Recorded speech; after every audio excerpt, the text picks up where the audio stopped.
Hello, everybody. Welcome.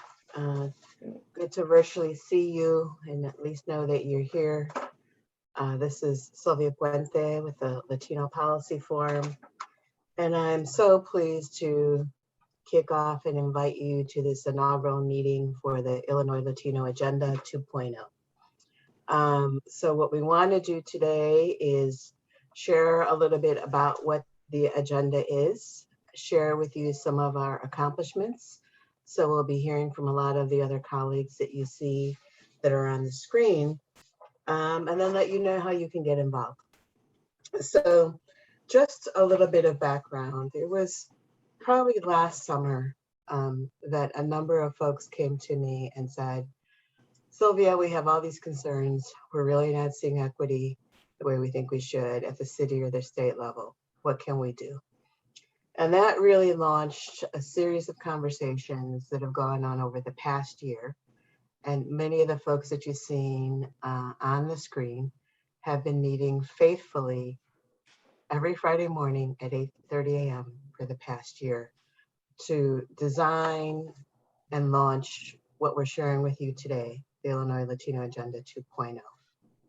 I have to say, in my more than 30 years of doing this work, while I have been involved in many collaborations, this is, I think, a fairly unique collaboration in really bringing together the diverse interests of the Latino community and the diverse perspectives to really be able to focus on issues that are part of an agenda for equity, but often aren't funded by philanthropic endeavors. And you'll be hearing more about that today. So our mission and our purpose is to be a coalition that works to advance the economic, political, and social prosperity of the Latino community by leveraging our voice and influence. So you see that here. The ILA 2.0 advocates for equitable representation of Latinos in government, business, philanthropy, and the social impact sectors, equitable investment and allocation of resources to Latino communities, strengthening the political and electoral power of Latinos, advancing our civil rights, social justice and protection, upholding diverse cultural identity of all Latino communities, and strengthening and supporting Latino-owned businesses and entrepreneurs. So this is what we have set out as our initial agenda. And today we invite you, and you'll be hearing more about how to become a member. I have to say that, let me see, make sure that I can see folks. I want to acknowledge all the folks that you see on the screen for their collaboration and commitment to launching what you see today. There are about 22 inaugural members of the Latino Agenda. We have Marisela Garcia from Gads Hill, Marcy Rodriguez and Gutierrez from Enlace, Raul Raimundo from the Resurrection Project, Jose Rico. I was going to ask you guys to introduce yourself, and I'm not even thinking. Go ahead, Marisela. Please. Good afternoon, everybody. Marisela Garcia, CEO of Gads Hill Center. And Marcy. Good afternoon, everyone, and welcome. We're happy you're here. I'm interim co-executive director for Enlace Chicago, while Katia is on a short-term leave. Raul. Raul Raimundo, I'm the co-founder and executive director of the Resurrection Project. Jose Rico. Buenas tardes, Jose Rico, Truth, Racial Healing and Transformation and United Way of Metro Chicago. Xavier. Xavier Nogueras, co-founder and convener of Illinois Unidos. Juan Morado, sorry. Okay. Juan Morado Jr. Got to say the junior, else my mother will be upset, Sylvia. I am the chair of the Latino Leadership Council, and I'm also an attorney and member of the Hispanic Lawyers Association of Illinois. Jesse. Jesse Fuentes, co-chair of the Puerto Rican Agenda and director of policy at the Puerto Rican Cultural Center. Jose Munoz. Hello, everyone. I'm Jose Munoz, the executive director for La Casa Norte. Ray Gonzalez. Ray, you're on mute.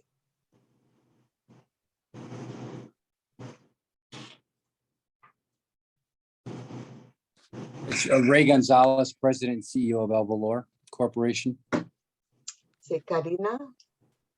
Karina Ayala Bermejo, President and CEO of Instituto del Progreso Latino. And Martin. Thank you, Sylvia. Martin Montes. I'm here in my individual capacity as a community lawyer and also as a group of a coalition of Latino lawyers that are providing feedback and comments around police reform and the issues that have plagued our community for far too long. And then Jose and Roberto, you should introduce yourselves too. Hi, everyone. Jose Martinez, the Director of Civic Engagement for the Latino Pulse Forum. Good evening, everyone. Apologies that I'm off video. Roberto Aldes, Associate Director of External Affairs with the Latino Policy Forum. So thank you all. We have about half of the folks that have been, as I mentioned, meeting every week for the past year on, and we may have others joining us. But this is essentially a reboot, and many of you that are on attending today are familiar with the Illinois Latino Agenda, which the forum initially launched when we started over 10 years ago. This is a reboot of that, and that's hence we're calling it the Illinois Latino Agenda 2.0. What is the same, it will have a lot of the same purposes of the Illinois Latino Agenda in terms of all the goals that I initially articulated. But what is a little bit different is that we have several members here that are members of coalitions, and we're bringing some of the additional strength to this collective coalition through those coalitions, which include the Puerto Rican Agenda, the Latino Leadership Council, the Hispanic Chamber of Commerce, and Illinois Unidos. So this is and will be the largest Latino coalition and collaboration in the state of Illinois, in which we really hope and have set the example of being able to foster an agenda on issues of grave concern to our community. We may not always agree on everything, and this is a space where we can have those conversations, but it is a space where we feel that we'll be able to call out issues that maybe we have done as individual organizations, but we haven't done as a collective. It also is a space that the Latino Policy Forum will to staff, but is different from the Latino Policy Forum ongoing issues of education, housing, and immigration. As Martin shared and will share a little bit later, it's a space where each of you, as your individual organizations, raise issues that are of grave concern, can bring to the table, can potentially get endorsement for that issue as we elevate it on the broader cityscape. One of the issues that we worked really hard on this year is the police accountability with respect to the killing of Adam Toledo, and you'll hear more about that. I see that at least one other person has joined us. Luis, would you like to introduce yourself? Hello, everybody. Luis Gutierrez from Latinos Progresando. Thanks, Luis.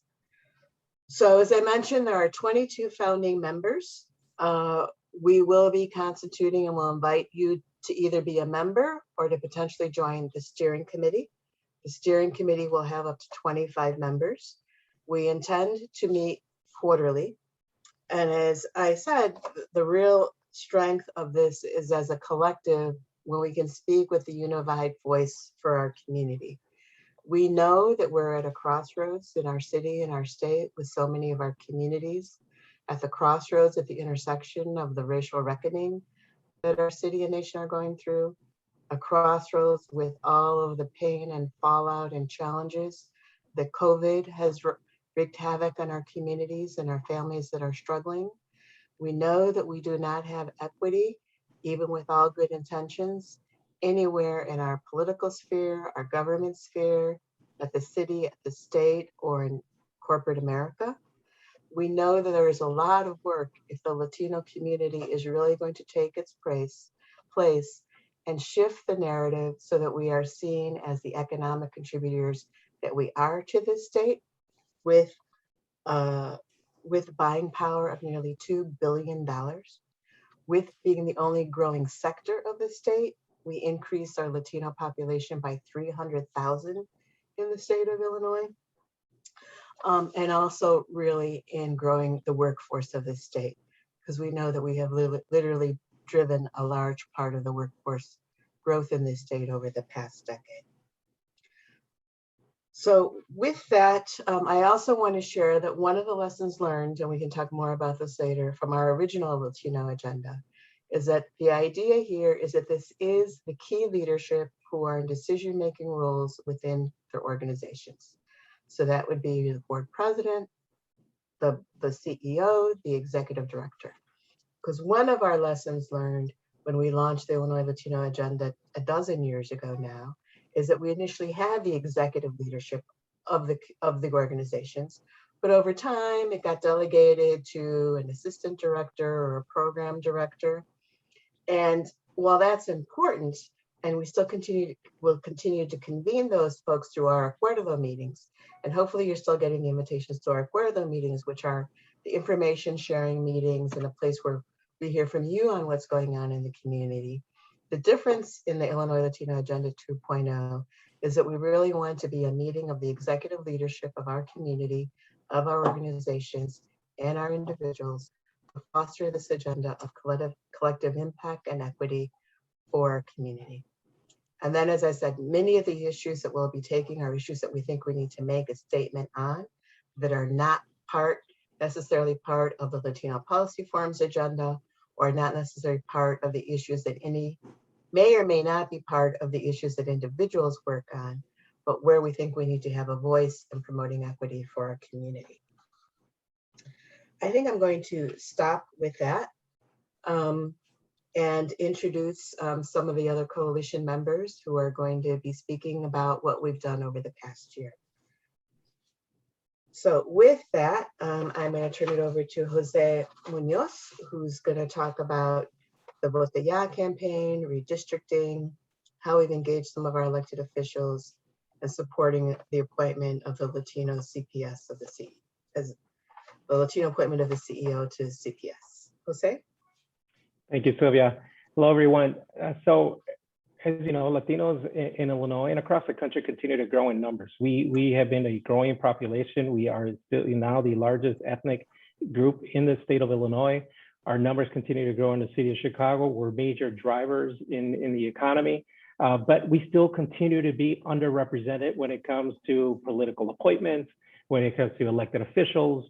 We're not showing up at the voting booth as like we should be showing up. Had we really, if we really represented our numbers at the voting booth, you know, it would be a game changer for us. So one of the things that as the ILA 2.0 that we've taken on is working together collectively to help build political power and ensuring that we're not only helping to get individuals elected, appointed into office, but also holding our elected officials accountable. And we have a lot of power when we work collectively. You know, we have a few organizations that are represented here that are inaugural members, but many of you out there that are watching today could also be a part of this group and have the opportunity to participate in helping us build that collective power.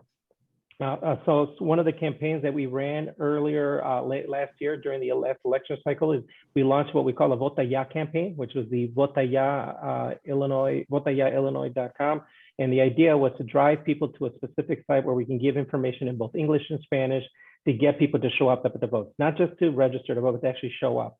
Working collectively with several of these organizations that are here today, we also went out into the community and engaged individuals and got them to show up to the polls. And so that was a concerted effort to ensure that we had enough individuals that are showing up. And now, even with all those efforts, our numbers are just still not there. So we got to continue to do that work, cycle after election cycle, you know, with our collective social media reach, with our collective individuals that are out there in a nonpartisan way, but making sure that we are getting individuals out there. Another area is redistricting. You know, as you know that's a process that we're undergoing now.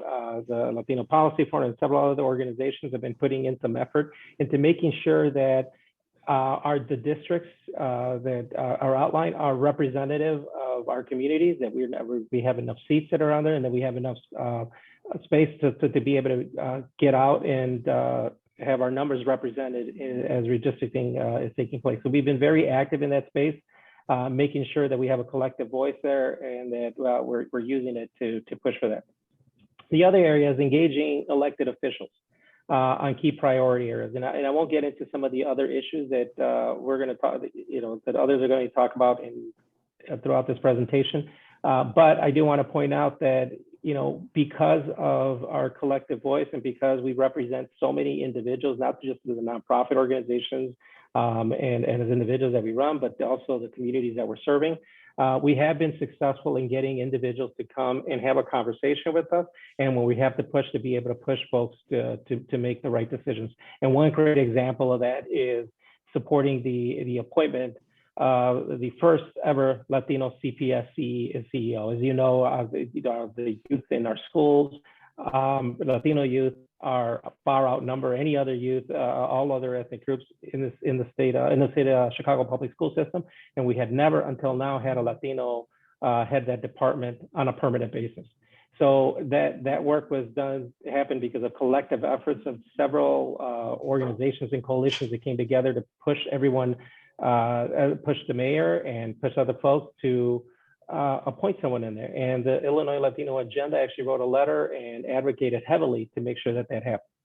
And so those are just a few of the things that we've done this past year. There's so much more work that needs to be done. And that's why, we need individuals like all of you that are out there today to be a part of the ILA 2.0 and help us shape what that agenda is going to look like as it relates to engaging folks in the political process.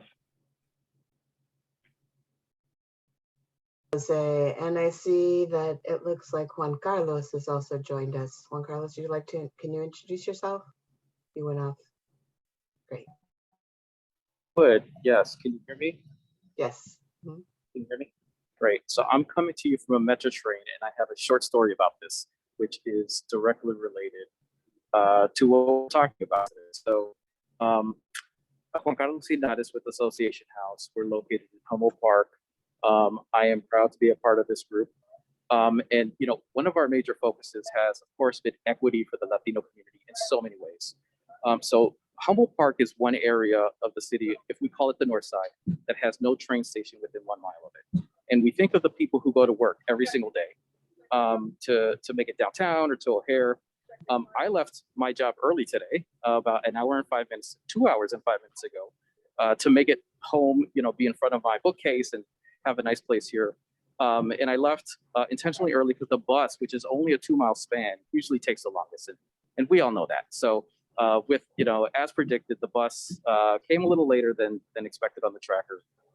I get to the Division Blue Line train, which a lot of our participants and clients come from. They take the train and they get on the bus. And for some reason, I felt turned around because the train that was supposed to be the one going downtown was labeled O'Hare. So I jumped on and then I jumped off. Turns out it was the train going downtown, and the next train didn't come for 25 minutes. And so I could still make it on time, right? I could still make it on time for this. And I'm thinking of the people we serve and how, if they're late to work, they don't have a remedy sometimes. And so I make it to the metro train and I get on the 5:43 University Park train, which will only take me 10 minutes to get home. And then the power on all the metros goes out. And of course, I was in an area where there's no reception to get on this Zoom. So I apologize that I was late. So now I'm coming to you from a metro train, very late, 2 hours plus, but I'm not here just to gripe, of course. My point that I'm trying to make is, if we want to advance our communities, we really need to invest in so many areas, including our infrastructure. And this point to me was just brought home right now. I rarely take public transportation. But when it comes to all the different things that you've probably been talking about with regards to redistricting, with regards to political power, with regards to advocacy, our collective voices are super important in this. I share just my story in hopes that it brings true, the participant story as well. So I'll just end it as that so others can speak. But thank you for listening and thank you for having me. Thanks, Juan Carlos, and I hope you make it home safely. So we heard from Jose about some of the influence we've had in exercising our political power.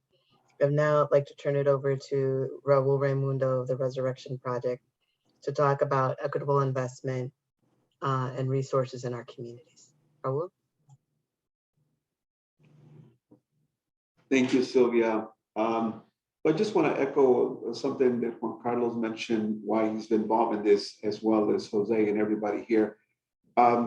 When I was asked to participate on this effort, I remember saying to folks that I don't want to have this kind of similar conversation 10 years from now, where we continue to ask for parity, equity, and fairness in our community. And I believe the time is now, the time is here, because of this pandemic has exposed tremendous challenge in our community, but also tremendous opportunity to lift up the economic power of our community. We all know it exists.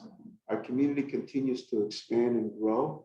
The economic power and contributions that our community has provided to the city, to the state, to the nation is incredible. And we need to make sure that it is recognized in such. So at the end of the day, what we're looking forward for here is not just to be consumers of the economy, but owners and producers and participants of the economy. And it's very important that we understand, because as Jose mentioned in our electoral arena, we continue to be shortchanged as new initiatives get put forward. One of those initiatives is the R3 program, for example, that the Illinois Policy Forum analyzed. This is a new program. This is a program many of you know comes from cannabis revenues. I hate to say it, but our community is not just is strong consumers of that industry, but yet there are few owners or participants in that industry. And when a program got created to invest proceeds of this program into our community, according to what is documented, of the $31 million that was distributed, less than 1% went to organizations that are known as Latino serving organizations. So that just gives you an example of the kind of shortchangesness, if you will, that's happening in our community today in 2021. There were a lot of good recommendations made to make sure that this doesn't happen again. They were made, you can all have access to this information that the Latino Policy Forum put forward and that Sylvia did as such. Not surprisingly, the same thing is happening with the investments that are being made at the federal level into the state and city programs. There is approximately $1.2 billion coming into the state of Illinois in different buckets for housing, for workforce, for capital, and different initiatives. And this coalition wants to make sure that there is, again, not just proposals, but actual deliverables on parity, fairness, and equity for our community as we move forward. There is also our community, Latino businesses suffered tremendously during this pandemic. Many small businesses, particularly those that were very small and immigrant startups, had to close very quickly. Many have yet to recover, and there's tremendous access to resources that yet to reach our community. One of the proposals that's been put forward is to provide these resources not through the usual suspect entities. We need to expand the opportunities so these small businesses can access these resources. There's several proposals that have been put forward by the Latino Policy Forum that has submitted these recommendations at the state through our elected officials, and we want to make sure that there is parity, fairness, and equity in all of these programs. The other thing that this group is going to be working on with the support of all of you is to make sure that where decisions are made for economic power, the Latinos participate. And we all know right now that in the corporate arena, in the philanthropic arena, and in commissions where decisions are made that have tremendous economic impact, there's still very few Latinos that are participating. So we're looking forward to many of you on this webinar to be supportive, put yourself forward so that we can recommend Latinos in these different areas, again, to bring parity, fairness, and equity to our community so we can continue to build the economic power in our community. Thank you, Raul. And as we're sharing, feel free to put any questions in the chat box. So we're talking about political empowerment, economic empowerment, and community empowerment.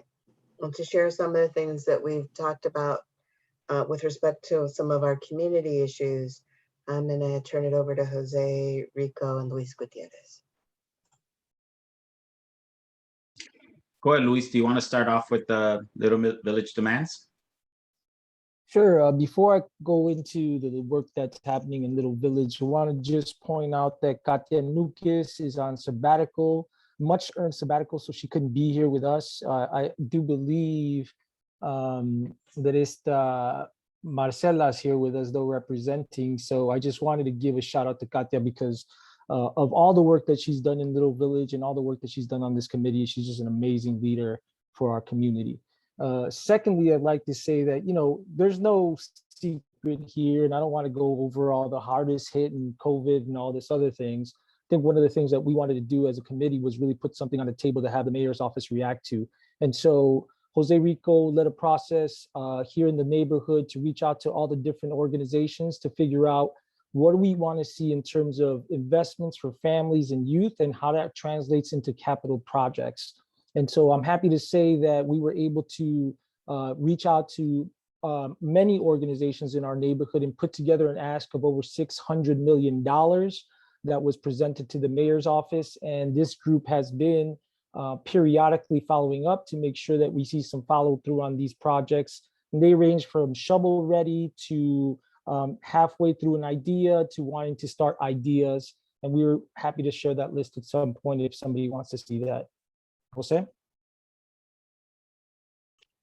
Thank you, Luis. And, as Luis mentioned, we've been advocating with the mayor's office to really put some investments into our community because we know there are important anchors, whether they're schools, whether they're community-based organizations, but we are also have been advocating to improve and increase our cultural infrastructure in our neighborhoods, which are super, super important because that really does two things. It ensures that our community and that our people stay in Chicago and stay in our communities, but it also ensures that we push back against gentrification and the forces that want to move us out of our community. So what the Illinois Latino Agenda, what we've been able to do, like the Puerto Rican Agenda, has been key in passing legislation, like the one that was currently passed by Senator Cristina Pacioni-Zayas and Representative Delia Ramirez, that allows for Paseo Boricua to be designated a Puerto Rican town here in Chicago. And that's a good way for us to preserve our cultural infrastructure here in our communities, because that is how we are going to preserve our neighborhoods and preserve our people. We all know that our neighborhoods are really important to us. They're very important to our families. And we know that people want to take them from us, and that people want to take our land, and that people want to be able to take these institutions. So what we're doing and what we want to be able to get more support is to be able to support that type of legislation, but also to make sure that we come together to be able to do that, because we need for us to come together citywide to support each other, not just one neighborhood on one part of the city and the other neighborhood by the other part of the city. And this is one of the other reasons why we're coming together citywide. So I would like to pass it on now around the social justice demands to Jesse and Martin. Awesome. Thank you, Jose Rico. It's been a privilege to be a part of a collective that is deeply rooted and invested in our communities. In March, we all grieved the loss of Adam Toledo, a young man who was killed, unfortunately, by a foot pursuit by CPD officers. And then later, we watched another video of Anthony Alvarez and his life also being lost due to foot pursuit by CPD. There were a couple of things that we wanted to get really laser focused on as the Illinois Latino Agenda 2.0, and that was to truly address the root causes of why Adam Toledo and Anthony Alvarez ended up losing their lives. And there's one thing that we know to be true: they are both victims of their city and country's inability to offer brown and Black young people hope and humane, just, equitable, and opportunities that they deserve, right? Jose Rico mentions that there are people that want to take our land from us. There are people that want to take our communities from us. Gentrification is real, but what we also know is that disinvestment is real. Disinvestment in our communities, specifically among our Black and brown boys. ILA was a part of holding 2 press conferences and writing several pieces demanding for several things that we are still working on.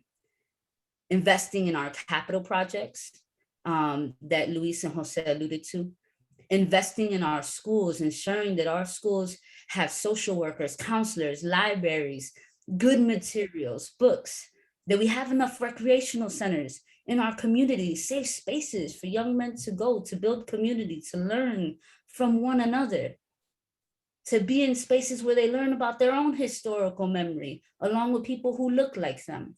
And these are all things that we are working with the mayor's office to ensure that they commit a dollar amount to our communities that can ultimately save the young lives that unfortunately we see lost too often.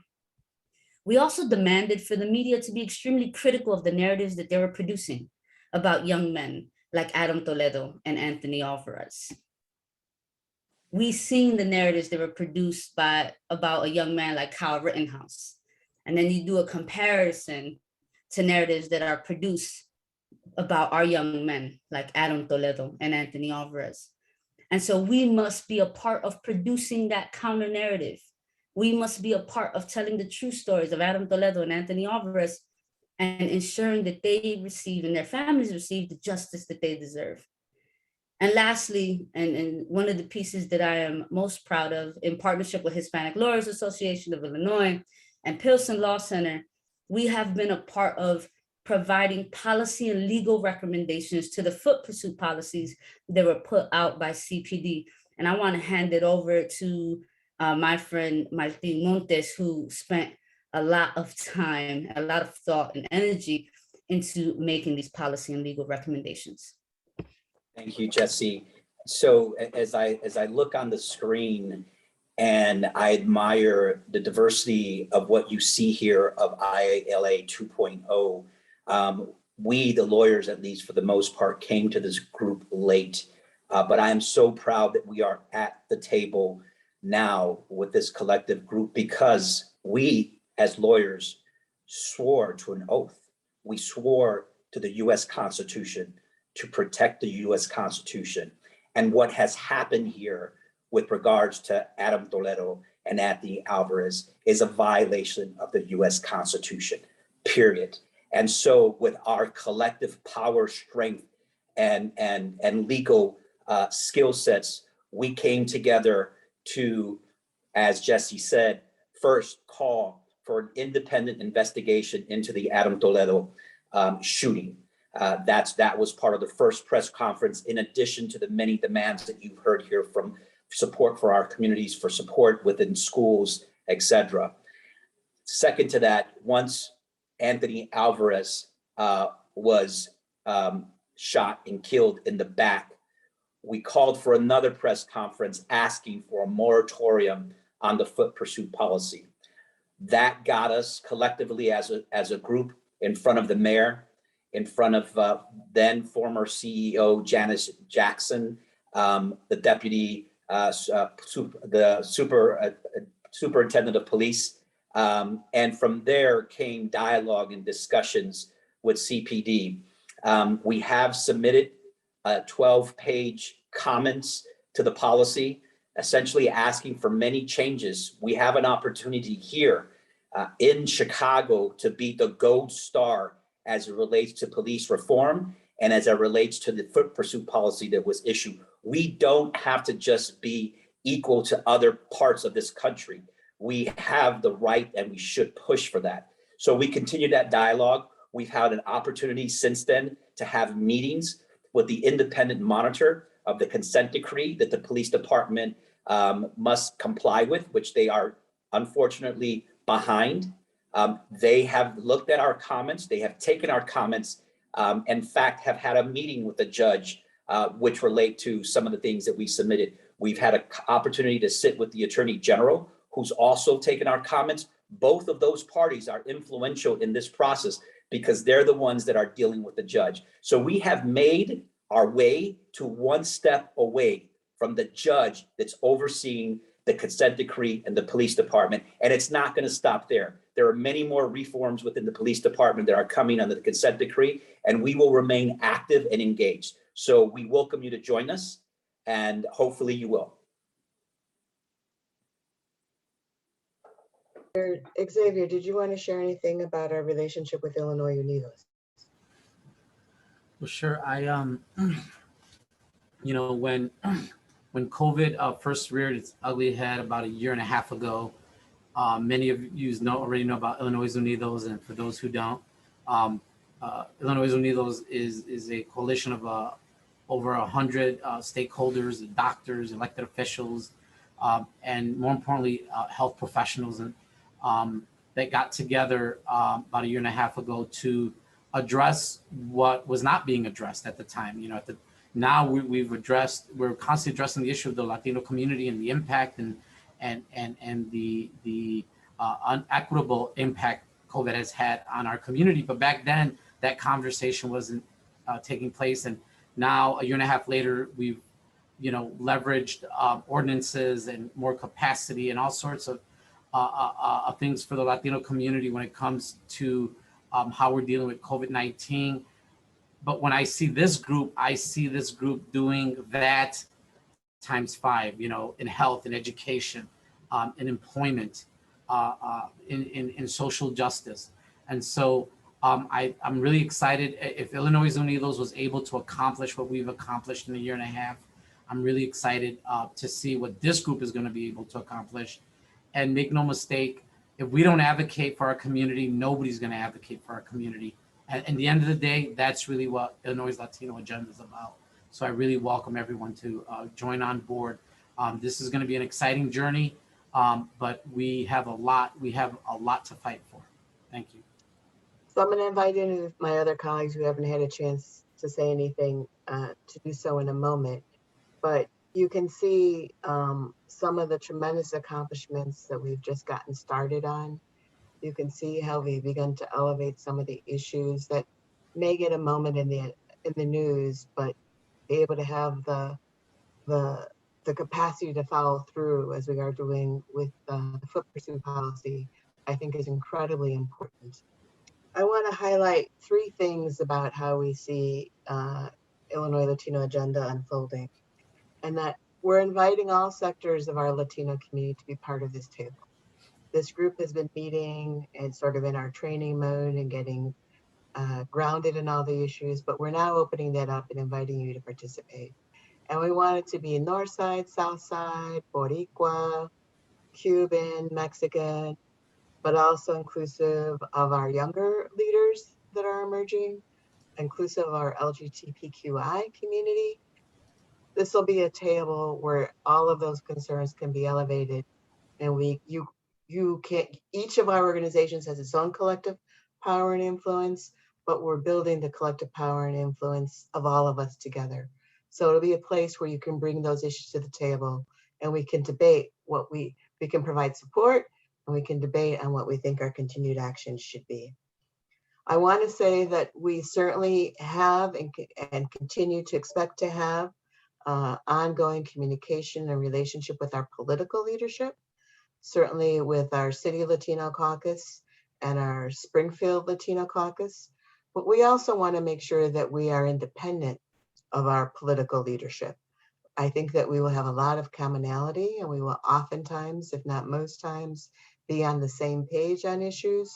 But we want this to be a table where it's not the politics and things are being advocated for the politics of the issue, but things are being advocated because this is what we believe is in the collective best interest of advancing political, economic, community, civil rights, and social justice for our Latino community.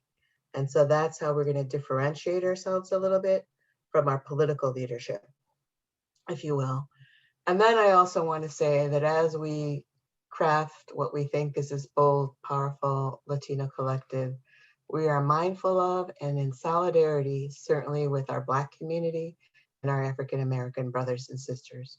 We don't want anything we do to detract from all the initiatives that are rightfully being investments that are being put into our south side and our west side of our city and in other parts of our state. It is both and, it is not either or, and that we want to be in solidarity with our African American brothers and sisters as well. So I wanted to be clear that I said those things, and then just to invite anyone that didn't get to speak before we go to our last part and then Q's and A's to share before we move on. Anyone else? Okay, Juan Carlos.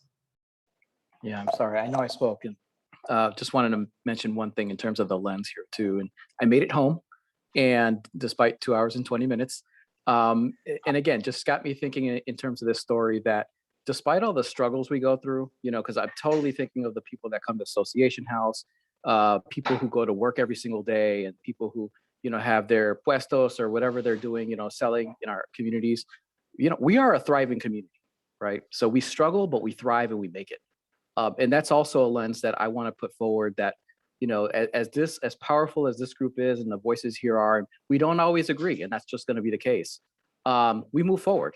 And so that's one of the things I'm proud about. So having gotten home, I just wanted to mention that. I want to thank everyone again. I apologize for being a bit late here, but look forward to hearing from everyone else. No worries, Juan Carlos. Karina? Thank you. I just want to add that the collaboration and the urgency in which we move, absolutely remarkable, right? The passion and dedication of those that are part of this collaborative are, you know, drop everything, pay attention to what really matters, and we move it. We move it because nobody, as Xavier said, nobody's going to move it for us, right? As Jose said, we have to move this, and we're moving with urgency, unapologetically. And while we may not see exactly eye to eye, we have the conversations internally so that we can get to a point where we can push the policy and push and demand for the action. It's been a sincere privilege to be part of these conversations that are real and honest, and to get to know each other in this really intimate way during crisis, right?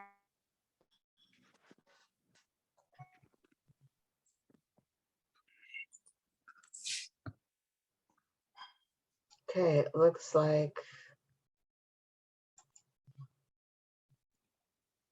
Karina, we might have lost.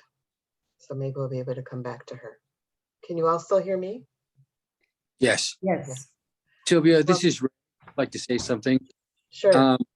This is a great opportunity for all of us to hear, not only from organizations from the city of Chicago, but across the state. It's an opportunity for all of us to put our collective voices together to fight for social justice for our community. It's important that we hear from others from, you know, outside the city, so that we can be of assistance to you when we can, and also, you know, make sure that we're aware of issues in other parts of the state where our community is not being heard, or our issues are not being addressed. So I think that's one of the great things that we can continue to do and work collectively. And it's extremely important that every Latino in this state understands that they have friends, that they have partners, that they have individuals who care about Latinos all over the state. And then I guess the biggest thing is that we, at some point in time, and Sylvia said it best, you know, we're the present, but we're the future of this state. And we have to take our rightful place, not just with government and education, but with corporations.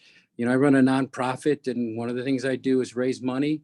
We are not getting our fair share of the corporate dollars, and collectively, with our buying power and our increasing population, we need to exercise that power to ensure that these corporations, who are, in essence, to coin a phrase, is mining gold from our communities, as Jesse Jackson once said about the Black community. They mine gold from our communities. If you look at, you know, across the state, whenever you see the Latino community, we have thriving business communities, and we provide a lot of taxes for this state, and we buy a lot of goods and services from these corporations who are not giving back to our community. And it's something that we have to continue to fight for. And so with this group, some of these things can be accomplished. So thank you. And you know, I'd like to thank Sylvia and her team for all that they do and bringing us together. So I see a question in the chat, and that how is, or the questions and answers, how is Latino agenda, let me actually read it so I don't, how is the Latino agenda empowering young leaders? Great question. We're going to invite you to have a seat at this table, right? So certainly we recognize, and as we were looking at who we had invited to be part of these initial conversations, that we were not as inclusive of all of the aspects of the Latino community as we need to be. We have some, but we know we need additional LGBTQI representation, and we certainly know that we need more younger representation. So we're going to invite you to be a member. We're going to invite you to sit at the table. We're going to invite you to be help with crafting the agenda. And so it certainly will be a mutual learning process, because I can say that I have certainly learned a lot. You know, I'm over 60 now, folks, right? So I can say that I have learned a lot from the protests on the streets and the younger members of our community. So I certainly see this as a mutual learning process. And as I'm thinking about this and saying this, I think that one of the lessons that we can learn is making sure that we're mentoring some of our younger leadership, but that we're also learning from our younger leadership.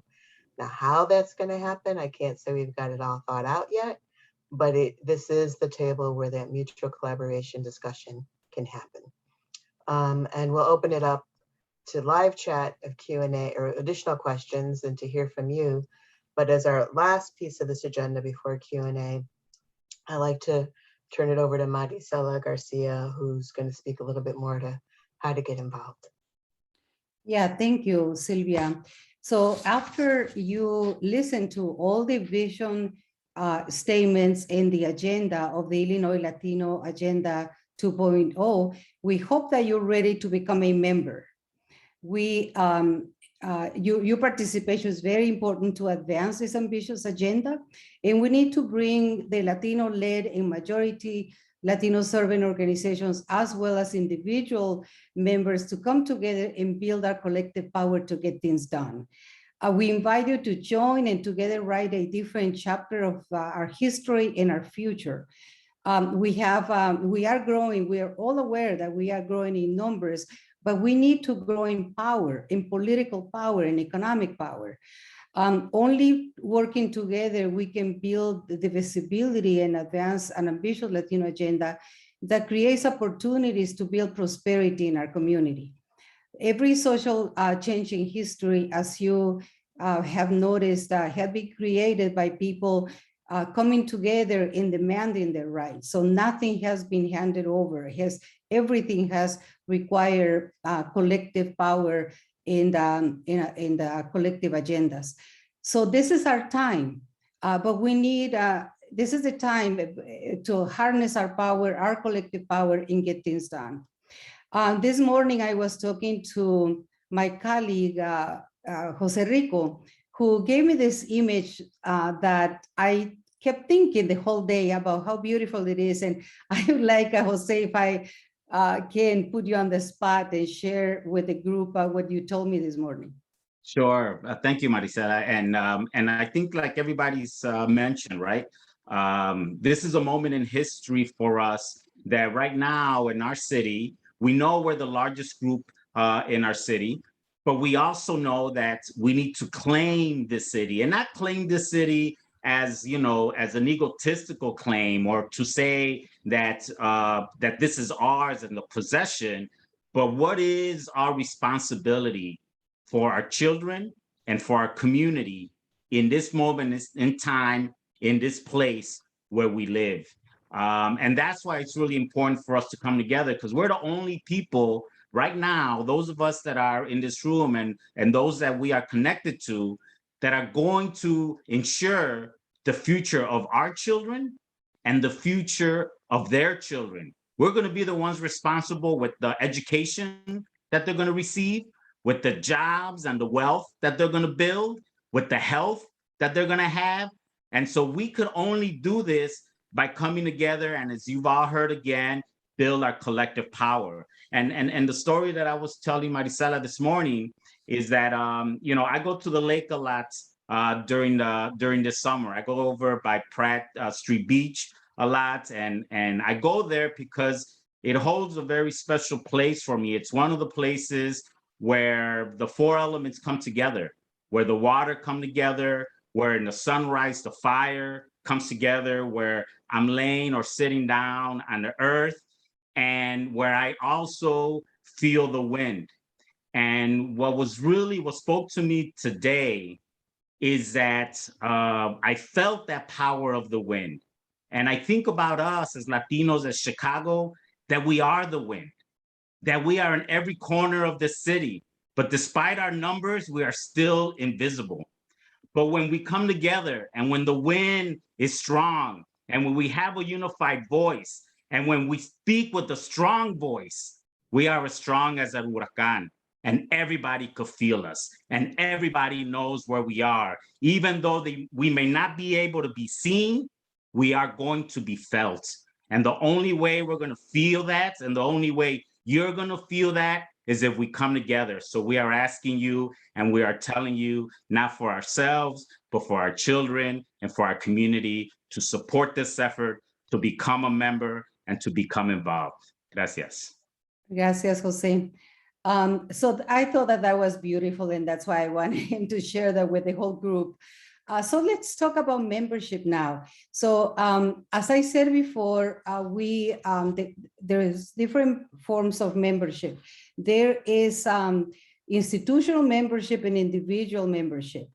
The institutional membership is for Latino-led or majority-led serving organizations, and individuals are also welcome, Latino with a Latino background, to be able to join. We welcome those two categories. There is also membership dues that are going to be collected on an annual basis, and the membership will be reviewed by the steering committee, and the 2/3 of the steering committee will approve or disapprove the application for membership based on the criteria that I already mentioned.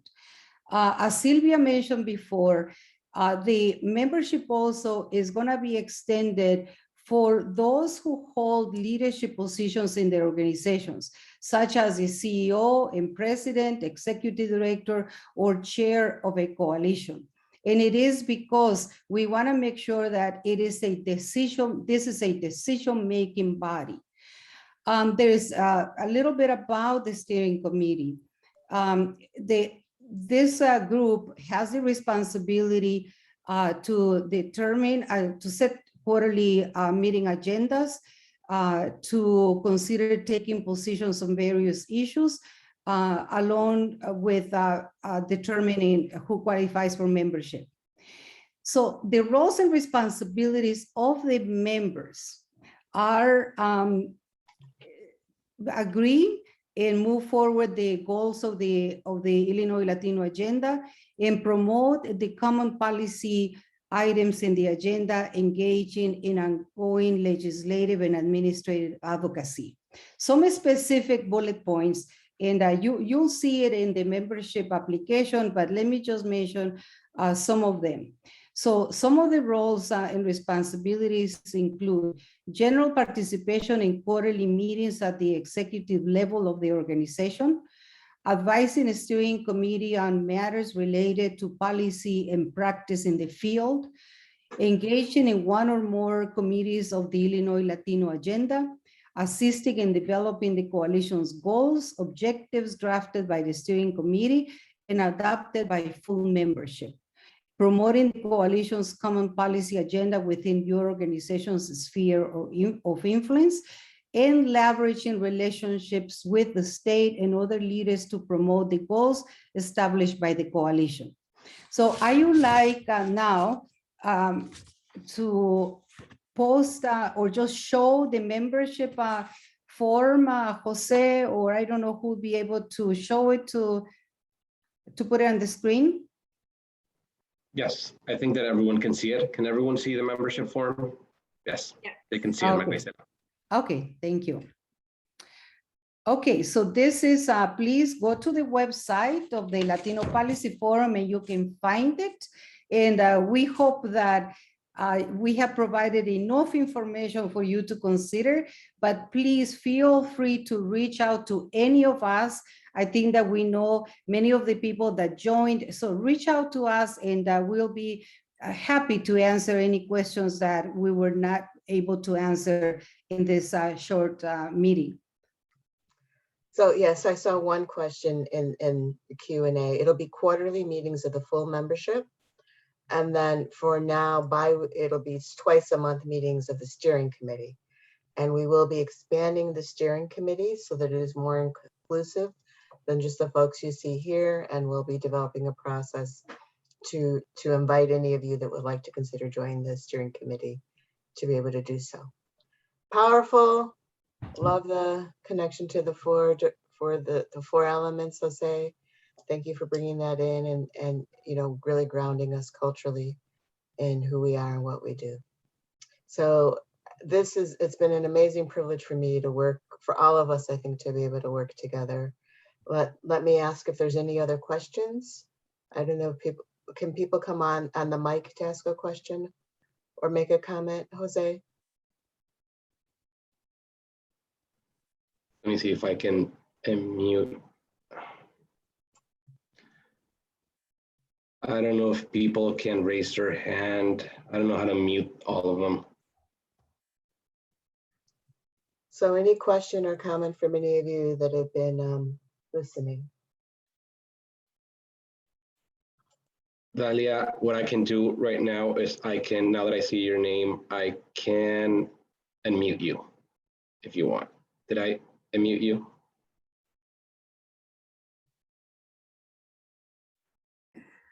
Hi, yes, thank you, Jose.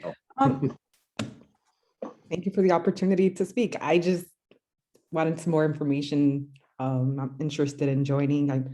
I know everyone here. I've worked with everyone here on executive boards and committees, so it's nice to see you all again, and great job on continuing the work for the Latino community, and I look forward to continuing to stay involved. So thank you, and I'd love more information. Darila, I just put the link to for the page in the Latino Policy Forum. Everyone can see kind of what are the priorities. They will also be able to see our one pager and the membership form, and they can fill it out. Yep. I see Maria Velasquez put a comment que estoy muy emocionada. Maria, would you like to share? So can you unmute Maria? There we go. She should be able to talk now. Yo lo tengo que decir en español porque sí estoy muy, muy emocionada. Claro. Más estoy en esto y más me siento más enojada con las fuerzas opuestas y esto me da mucha esperanza. Me da mucha esperanza porque no está fácil afuera, no está fácil y me enoja mucho, ya me estoy enojando mucho con cosas que como comunidad estamos pasando, a ciertas actitudes o ciertas decisiones y esto vino such a good timing porque digo, a lo mejor no me tengo que enojar. No, tengo que dejarlo ir. So, agradezco a todas las compañeras y compañeros que están aquí. Porque esto es lo que me hace a mí seguir adelante y poner todo mi esfuerzo en lo que estamos haciendo. So, gracias. Ay, María, gracias. Me puedo sentir su emoción. Y sí estamos juntos. Gracias. So yo creo también que, María, esto, aunque parece más que todo un acto político, todo desarrollar una agenda latina, en realidad lo que lo alimenta es el amor, porque lo que nos mueve a nosotros es el amor por la justicia social, el amor por los demás, el amor por nuestra comunidad. Quien no siente eso se cansa de esta lucha en algún momento, pero los que se quedan para siempre es porque están motivados por esos sentimientos de amor. Así es, Marisela. Y estoy contenta de ser parte de este equipo, que estamos donde mismo y queremos lo mismo y estamos luchando por lo mismo. Gracias. Elizeth, Hola, buenas tardes, ¿me escuchan? Sí. la escuchamos. Sí, yo le quería responder a la señora María. Primero que todo, muchas gracias por compartir sus sentimientos. Lo comparto igual. Muchas veces parece que vamos que mal en peor, ¿verdad?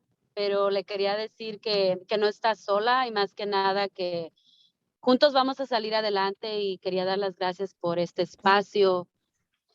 Como una organizadora joven me da mucha esperanza de que tenemos líderes que están dispuestos a crear una agenda latina, pero más que nada que están dispuestos a pelear por nuestras comunidades. Así es que muchas gracias por el espacio y estoy emocionada en ver cómo puedo ayudar. Gracias. Creo que esas últimas palabras ya es casi ya después de las 7. Se quiere decir gracias a todos y como Marisela habló con el amor y paz a todos de ustedes. Muchas gracias. Gracias y buenas noches.